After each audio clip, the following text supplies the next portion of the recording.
Mr. Girly Micro here, with another podcast from the ever wonderful Girly Micro.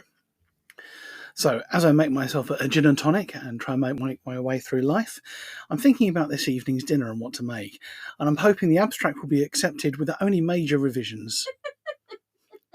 Remember, all opinions are our own. This blog post was released on the 30th of October 2020 and is entitled Quality Control in Scientific Publishing.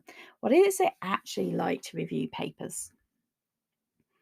It's Friday evening, and because I am so rock and roll, or actually because I'm so far behind with jobs, I'm supposed to be spending this evening reviewing papers for 4 different journals. Confession? I'm actually watching the Craft and writing this instead, in the vague hope it will inspire me to get on with the task at hand. What is paper reviewing?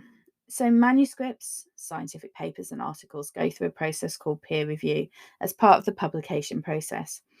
It's a key part of ensuring the quality of published work, which is then going to go on and reach a much wider audience and sometimes non-expert audience. My job as a reviewer is to do a few key things from my position as a life scientist. 1. Help the editor ensure that the paper is ethical. For instance, that they didn't use animal models when other methods would be more suitable, or that clinical data wasn't misused because they didn't have permission. 2. Ensure that the paper is reproducible. Is there enough information in the methods that I could take them and try to reproduce the experiment to ensure that it works and can be applied to other samples or data? 3. Confirm that the work is novel and that it adds to the body of scientific work out there. This also means that we attempt to identify plagiarism, but I would never claim to be able to know all of the literature out there to ensure this. 4. Respond to whether the work is of a suitable standard for publication. This is a very open one, but mainly means, is the question they've asked of the data the right one? Is the experimental design able to answer the research question posed?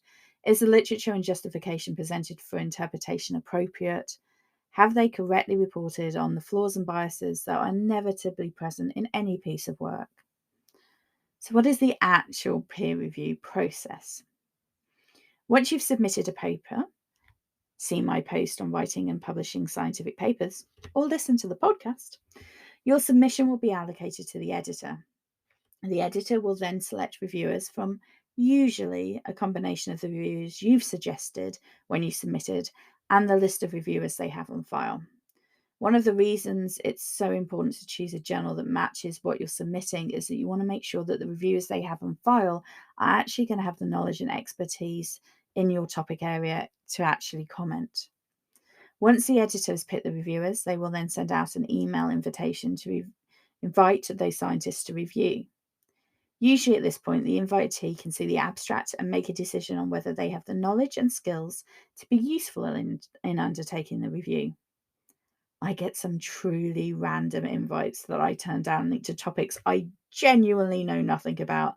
And so it's really important that as individuals, we're aware of the scope of our practice and don't overstretch by agreeing to pay things that we just don't understand. Once the reviewer has accepted, they then get access to the whole paper and a deadline for submitting their response, usually about 2 weeks. When you submit your review, you have to justify your responses and give feedback to the authors that they can then address. There are 4 main categories of response: accept without revision, accept with minor revisions, so usually fairly minor changes, accept with major revisions. At this point, you can also request that the paper is re-reviewed as part of the process, and reject. Now, this is where I have to fess up. I am great at accepting the invite part.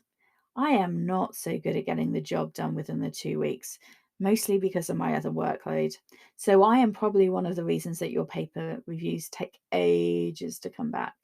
I am so sorry about that. So what is it actually like to review papers, and where do you even start? To be honest, I usually have a feel for how it's going to play out from the abstract. This is why a well-written abstract is so crucial. It gives a really good idea about how the author is going to be able to present their chain of thought and be succinct in what is a relatively short format of 4,000 words for most papers. If the paper has good concepts, but it takes extra data or rewriting to get there, I will usually take a fair amount of time to give a lot of comments.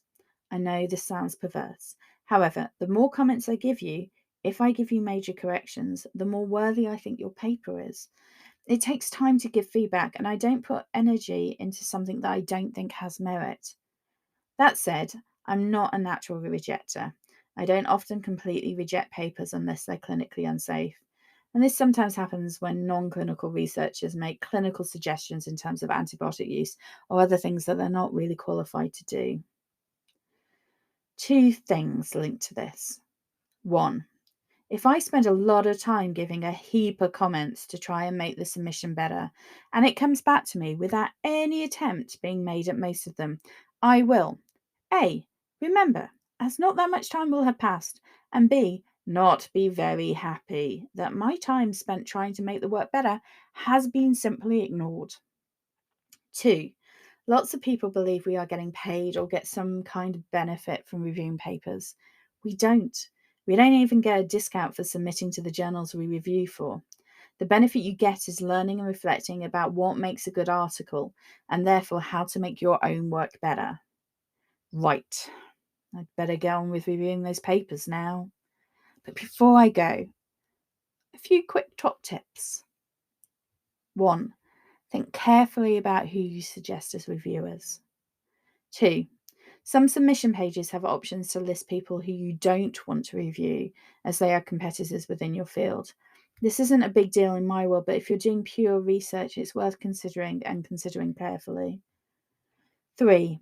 Take the opportunity to start reviewing papers early in your career. It will help you think about your own writing and will improve your own submissions. 4. Don't take reviewers' comments personally. Use the gin and tonic method described under Don't Get Disheartened in my previous publication podcast or the post. They are there to help you, so take them constructive and let the rest wash over you. Finally, if you are a reviewer, remember our job is to be constructive. Try not to be reviewer number 3. All opinions on this blog are my own.